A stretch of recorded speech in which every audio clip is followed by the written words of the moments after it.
Sahabat pencipta yang dikasih pencipta, hari ini kita akan belajar lagi membuka kebenaran. The truth will set you free.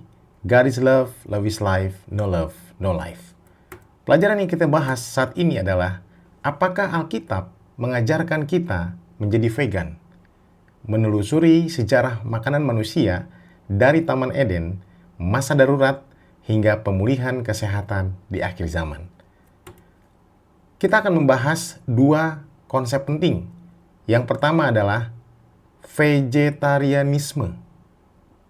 Apakah beda dengan veganisme atau vegan?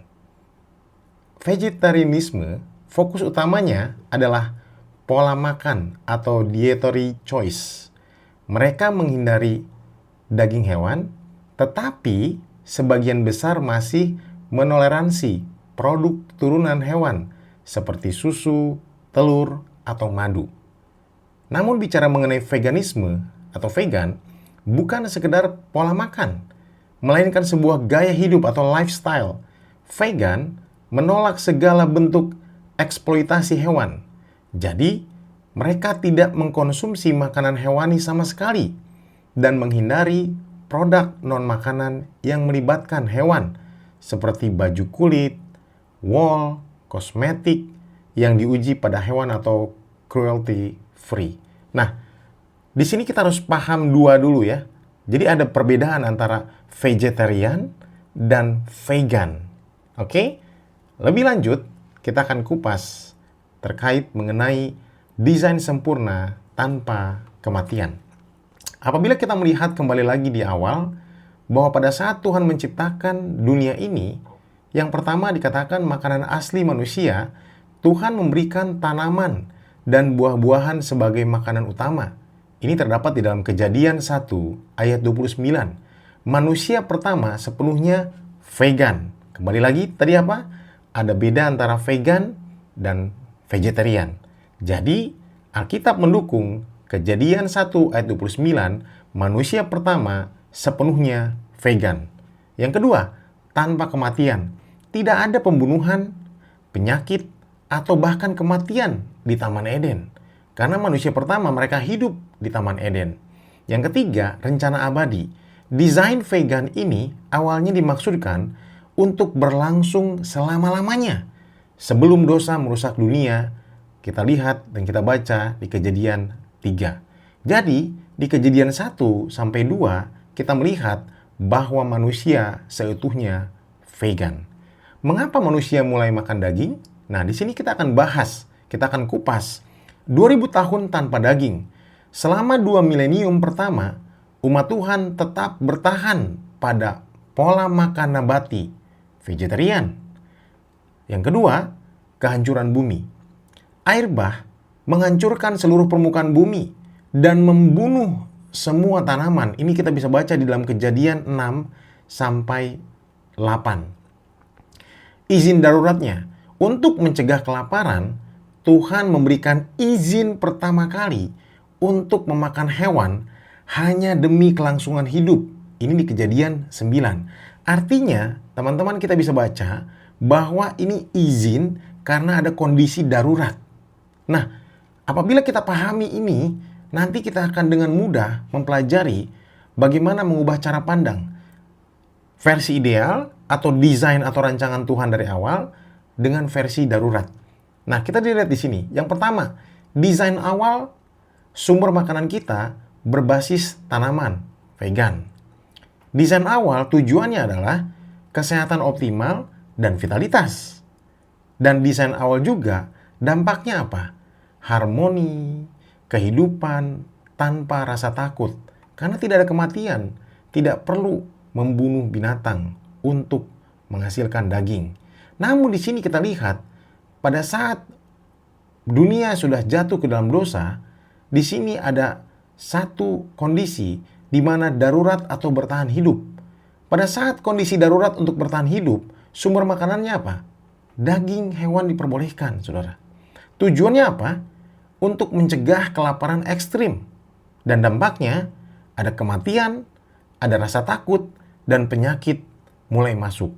Nah, formula Tuhan mencegah kecanduan daging. Jadi pada saat mereka Meskipun diizinkan secara darurat untuk memakan daging, namun Tuhan memberikan izin makan daging ada syaratnya, dengan syarat yang sangat ketat. Hanya hewan halal, itu yang pertama, dan dilarang keras memakan darah. Kita bisa baca di dalam Kejadian 9 ayat 4. Mengapa? Daging hewan tanpa darah sama dengan hambar rasanya, seperti kardus. Tapi itu pun bebas penyakit. Artinya, kondisinya adalah boleh makan daging pada saat keadaan darurat, tapi darahnya nggak boleh. Harus dikuras habis. Dampaknya apa ya? Seperti kardus, hambar, nggak ada rasanya, saudara. Sebagian besar penyakit dan rasa gurih pada daging berasal dari darah. Tanpa darah, daging terasa hambar. Aturan ini dirancang agar manusia tidak kecanduan daging, melainkan hanya memakannya saat benar-benar terpaksa. Saat kapan? Benar-benar terpaksa. Nah, bagaimana dengan konsistensi lintas zaman? Aturan yang tidak pernah berubah. Kita lihat di zaman Musa pada saat di Gunung Sinai, Tuhan menegaskan kembali ada hewan haram dan halal. Atau bahasa Inggrisnya clean dan unclean, saudara. Di Imamat 11 ya. Dan di situ juga dikatakan bahwa dan melarang memakan darah dan lemak, Imamat 17. Makan darah dianggap dosa seberat pembunuhan. Jadi kita bisa bandingkan dengan Yeskiel 33. Saudara bisa baca sendiri. Lalu lebih lanjut di gereja mula-mula atau pada saat kisah para rasul memutuskan hukum seremonial Yahudi tidak lagi wajib, kecuali larangan memakan darah dan hewan yang mati dicekik. Kita bisa baca kisah para rasul 15 ayat 28 sampai 29. Yang ketiga, bahkan ada mitos ajaran Paulus. Mereka mengatakan bahwa orang Kristen saat ini mengatakan, Paulus bilang kita bebas makan apa saja. Tapi faktanya kalau kita baca secara teliti, bahwa Paulus hanya berdebat tentang makanan yang dipersembahkan untuk berhala, bukan membatalkan aturan daging, najis, atau larangan darah. Nah, ini kita harus pelajari dengan jujur, saudara. Karena tujuannya adalah Tuhan ingin kita hidup di dalam kehidupan yang sesuai dengan kehendaknya. Bukan untuk kepentingan Tuhan, tapi kepentingan kita sebagai manusia. Karena Tuhan tahu desain atau rancangan yang terbaik untuk manusia. Nah, di zaman kegelapan, bagaimana aturan ini dilupakan? Selama 1800 tahun, prinsip kesehatan Alkitab mulai diabaikan oleh gereja. Mereka memakan daging lengkap dengan darahnya, menjadi hal yang normal dan membuat manusia kecanduan. Aturan manusia seperti puasa Lent melarang daging tetapi mengizinkan ikan. Akibatnya, manusia menciptakan alasan konyol dengan menyebut hewan air seperti kapibara dan berang-berang sebagai ikan agar bisa dimakan. Meskipun sejarah mencatat tokoh seperti Clement dan John Wesley mencoba kembali ke pola makanan nabati, mayoritas dunia kehilangan prinsip kesehatan Tuhan. Nah, setelah itu kita lihat bagaimana di abad ke-19 ada panggilan kembali ke Eden. Ada pekabaran restoration. Di pertengahan tahun 1800-an, Tuhan membangkitkan gerakan Advent yang menantikan kedatangan Kristus dengan tujuan memulihkan kebenaran yang hilang. Pada tahun 1863, Tuhan memberikan penglihatan kepada Ellen G. White tentang pemulihan kesehatan umat manusia di akhir zaman. Pesan utamanya jelas, daripada hanya memakan daging tanpa darah, Tuhan ingin umatnya hidup sedekat mungkin dengan desain awal Eden. Daging mulai dilarang kecuali dalam keadaan darurat absolut. Baik, apa langkah bertahap menuju pemulihan? Pembaruan pola makan bukanlah paksaan seketika, melainkan proses bertahap sesuai tuntunan Tuhan kepada Ellen G. White. Di sini kita belajar bahwa Tuhan itu sabar. Tuhan itu mau menuntun kita, saudara. Karena Dia tahu apa yang terbaik buat kita. Oleh sebab itu, Dia dengan sabar menuntun kita. Yang pertama, menghentikan daging. Awalnya masih disajikan di mejanya, hingga ia menyadari bahwa makanan daging berarti mendukung kekejaman terhadap hewan. Tahun 1894. Progres selanjutnya, yang kedua, menghentikan makan ikan. Konsumsi semua jenis ikan sepenuhnya dihentikan seiring bertambahnya polusi dan penyakit di perairan. Saudara bisa bayangkan apabila pada saat itu sudah terjadi polusi dan penyakit, bagaimana kita di zaman sekarang? Makin bertambah dan makin parah, saudara. Dan yang ketiga di sini kita lihat peringatan produk susu dan telur. Ia memberikan peringatan kenabian. Suatu saat nanti, jadi jauh-jauh Ellen G. White diberikan penglihatan bahwa suatu saat nanti produk susu dan telur juga harus ditinggalkan karena penyakit dan kekejaman akan semakin parah. Saudara, ini kita lihat bukan tanpa alasan. Karena kita tahu bahwa dunia semakin lama semakin hancur, saudara. Mereka banyak menggunakan cara-cara yang tidak baik. Contohnya, ancaman pabrik peternakan modern. Produk hewani atau susu dan telur. Kalau kita lihat dulu diizinkan. Mengapa? Karena peternakan masih alami dan berskala kecil. Namun, kita lihat sekarang di abad ke-20, katalisator, peternakan pabrik modern, factory farming, di abad ke-20 dan 21, yang mengubah cara hewan diperlakukan. Apabila saudara melihat bagaimana hewan-hewan ini diperlakukan, saudara akan melihat ketika tirai itu dibuka, saudara akan melihat dengan sangat jelas.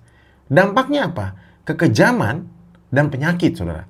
Sangat sulit mendapatkan produk hewani yang memenuhi standar halal Alkitabiah saat ini tanpa mendukung penyiksaan hewan. Artinya apa, saudara? Bukan hanya penyakit, tetapi bagaimana perilaku manusia atau yang dikatakan factory farming terhadap hewan, kekejaman yang dilakukan. Nah, namun kita lihat, balik lagi, kuncinya adalah the truth will set you free. Teman-teman, Tuhan tidak pernah memaksakan, tapi Dia akan menuntun. Nah, namun banyak hal yang kita harus pelajari, di mana di sini kita dibuat seperti ada yang namanya ilusi. Ilusi apa? Ilusi label makanan aman. Ingat, sapi makan rumput. Namun realitas tersembunyinya adalah hanya taktik pemasaran. Mayoritas hewan ini tetap berakhir di rumah potong yang penuh kekejaman dan rasa takut, melanggar prinsip kasih sayang Tuhan. Yang kedua, telur bebas kandang. Realitas tersembunyinya, hewan masih dipaksa berproduksi melebihi kapasitas alaminya, hidup berdesakan, dan ayam jantan tetap dimusnahkan. Menghilangkan daging, telur, dan susu atau vegan adalah cara terbaik untuk tidak mendanai kebrutalan ini. Teman-teman, kita harus sadar, kita harus paham bahwa di label-label tertentu, goalnya adalah marketing. Dan mereka ingin kita percaya akan hal itu. Namun, kita harus pelajari lagi lebih jauh. Ini bukan sekedar hanya bisnis, saudara. Tetapi kita bicara mengenai apa yang terbaik untuk kita. Kita mungkin tidak bisa men-stop hal tersebut, tetapi kita bisa men-stop dimulai dari diri kita sendiri. Kita bisa stop itu. Tujuannya apa? Untuk kebaikan kita. Apa bukti nyata pada desain tubuh kita? Sains modern menegaskan kebenaran Alkitab. Tuhan merancang tubuh kita untuk ditenagai atau oleh tanaman, ya. Nah, perbedaannya apa? Karnivora dan manusia. Karnivora, gigi taring tajam, fungsinya untuk merobek daging. Ususnya pendek. Mengapa? Agar daging yang membusuk cepat keluar. Sedangkan manusia, kalau kita baca di sini, giginya apa? Datar, geraham, untuk menggiling biji-bijian dan sayur. Usus yang sangat panjang untuk menyerap nutrisi dari serat tanaman secara perlahan. Ketika kita memaksa tubuh mengkonsumsi makanan yang salah atau daging, tubuh kita rusak dan pikiran kita menjadi tumpul, saudara. Ingat saudara, kita di sini diajak untuk bertumbuh, untuk membuka. Jadi, apa konsep utama yang harus kita sadarin? Tubuh kita adalah bait suci. Atau tidak tahukah kamu bahwa tubuhmu adalah bait Roh Kudus yang diam di dalam kamu? 1 Korintus 6 ayat 19-20. Goalnya apa? Kejernihan pikiran. Diet bebas hewani atau vegan memberikan kesehatan mental dan kejernihan pikiran yang lebih baik untuk mendengar suara Tuhan. Dan tanggung jawabnya adalah, mengapa kita ingin memasukkan sesuatu yang merusak bait Allah yang telah dititipkan kepada kita. Jadi saya pernah melihat satu logo di mana dikatakan bahwa tubuh kita itu adalah bait suci atau Ka'bah Tuhan, bukan kuburan, bukan kuburan binatang atau hewan yang sudah mati. Jadi di sini dikatakan bahwa goalnya adalah tubuh kita adalah bait Allah, bukan kuburan, saudara. Oke? Nah, sintesis mengubah cara pandang kita. Di masa lalu atau kesalahan, daging bukan kemewahan, bukan kesenangan atau kebiasaan, kerakusan, saudara. Kita belajar di Alkitab. Sejarah Alkitab, daging hanyalah jalan keluar darurat di saat tidak ada makanan lain untuk bertahan hidup. Masa kini, solusinya. Dengan melimpahnya teknologi pertanian saat ini, memakan daging menjadi tindakan yang tidak perlu dan harus dijauhi oleh orang Kristen sejati. Ingat saudara, Kristen sejati. Apa Kristen sejati? Kalau kita lihat, Allah adalah kasih. Kasih adalah hidup. Tidak ada kasih, tidak ada hidup. Dan kita lihat di sini saudara-saudara, bahwa Tuhan mendesain, merancang untuk kebaikan manusia. Di dunia baru nanti, di surga dan bumi yang baru, Wahyu 21 dan 22, kita bisa baca model Taman Eden akan diulang dengan sempurna. Tidak akan ada lagi pembunuhan, kekejaman, atau kematian. Meja perjamuan Tuhan tidak akan menyajikan bangkai hewan. Yesaya 11. Singa dan anak domba akan berbaring bersama dalam damai. Veganisme bukanlah tren masa kini. Itu adalah upaya kita saat ini untuk hidup sedekat mungkin dengan idealisme surga. Mari melangkah kembali ke Eden. Kapan? Hari ini. Saudara, pekabaran ini mengajak kita. The truth will set you free. Saya tahu tidak mudah. Saya tahu bahwa kita bergumul. Namun, apabila kita menyerahkan kepada Tuhan, meminta kuasanya, saya percaya di dalam Filipi 4 ayat 13 dikatakan, I can do all things through Christ which strengthened me. Artinya apa, saudara? Aku dapat melakukan segalanya karena Tuhan yang memberikan kekuatan bagiku. Ingat, bukan kekuatan kita, tetapi kekuatan yang kita peroleh dari Tuhan untuk selalu melakukan kehendak-Nya. Tujuannya apa? Untuk kebaikan kita. Jadi, apabila kita ingin bebas dari kematian, bebas dari pembunuhan, bebas dari kekejaman, kita bisa mulai dari mana? Dari diri kita. Ketika kita mengalami kehidupan yang sesuai dengan kehendak-Nya, kita tidak akan lagi melakukan yang namanya kekejaman. Dan kita tidak akan mensupport kekejaman tersebut. Biarlah hari ini kita sama-sama belajar, teman-teman. Tidak mudah, tetapi I can do all things through Christ which strengthened me. Dan yang kedua, saya pernah baca juga di Alkitab. Pencobaan-pencobaan yang datang kepadamu tidak akan melebihi kekuatanmu. Artinya apa, saudara? Kita akan diberikan jalan keluar. Tuhan akan memampukan. Tuhan akan memberikan kekuatan bagi kita. Apabila saudara percaya, Tuhan akan berjalan bersama saudara dan saudara akan hidup di dalam kemenangan. Terima kasih saudara. The truth will set you free. Kebenaran akan memerdekakan. Dan jangan lupa subscribe apabila saudara merasa terberkati dengan pesan ini. bagikan kepada teman-teman. Tujuannya adalah untuk selalu membawa kepada kebenaran, karena kebenaran itulah yang akan memerdekakan kita. Terima kasih, Tuhan memberkati.